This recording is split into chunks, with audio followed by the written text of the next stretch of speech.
What's going on, folks? This is Balaji O with the Braver New World, striving to create a braver new world for our kids. Today, I want to talk to you about soccer. No, not necessarily World Cup soccer or even world-class soccer.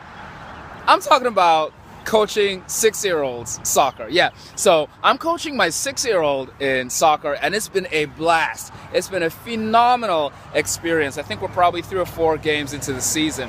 Well, we had a game this past Saturday, and we played a game that, I tell you, if the opponents, if those kids weren't 12 years old, I don't know, I might need glasses or something. Those kids, hey, they had it going on, okay? They pretty much picked my team apart. All right, I mean, okay, they weren't that big, but they played really, really well. If you've ever been to a soccer game for little kids, you'll know that, you know, things like spreading out and actually passing the ball are like quantum physics to most kids that age. So when you face a team where they all spread out and they pass the ball, oh, it's a done deal. It's a done deal. They're running up the score. Okay, but I was proud of my boys, though. I was proud. Every time they conceded a goal, I tell them, all right, boys, don't worry about it. I love the defense. I love how you're focusing. I love the effort. I always try to find something positive, even though they just conceded a goal. And I kind of want to talk about that because I didn't always have that perspective for myself as a grown-up.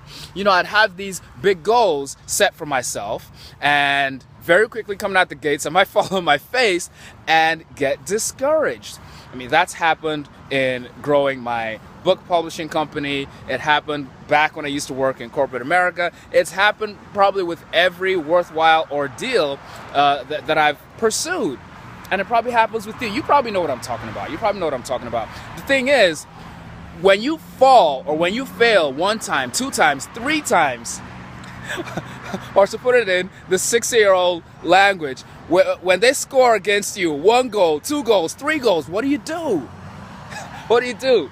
Do you quit or do you keep going? I mean, it's like sometimes you might be asking yourself, what's the point of continuing? But you got to focus on the small wins. And so what I did to help the 6-year-olds focus on the small wins is focus on the things they were doing right.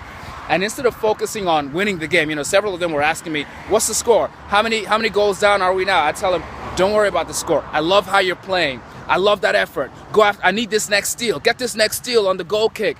Okay, I need a good pass. Get me that one good pass.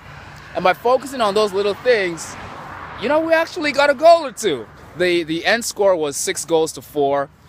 That's a way better result, to be honest, than you would have expected if you watched the teams play. But they focused on the small wins. And at the end, I do this thing. I learned it from my buddy John Sweeney, who is a wonderful father, husband, and coach. And John taught me that you give awards at the end of each game, particularly for the younger ages. You give them these little awards, these little badges. So I have an award for best defense, best passing, best hustle, and best goal, right? So you give all these awards, and you know what? These 6-year-olds, they care less about losing the game. They care more about getting these tiny little awards and snacks. They also care a lot about snacks. So always have snacks with everything. But I just kind of want to say, I take a lesson from these little 6-year-olds in that, look, you might lose the game today, but don't sweat it. Find the small wins. Find out what you did right. Celebrate that and just show up for the next game. This is Balaji O with a braver new world, striving to create a braver new world for our kids. I'll see y'all on the soccer field. Peace.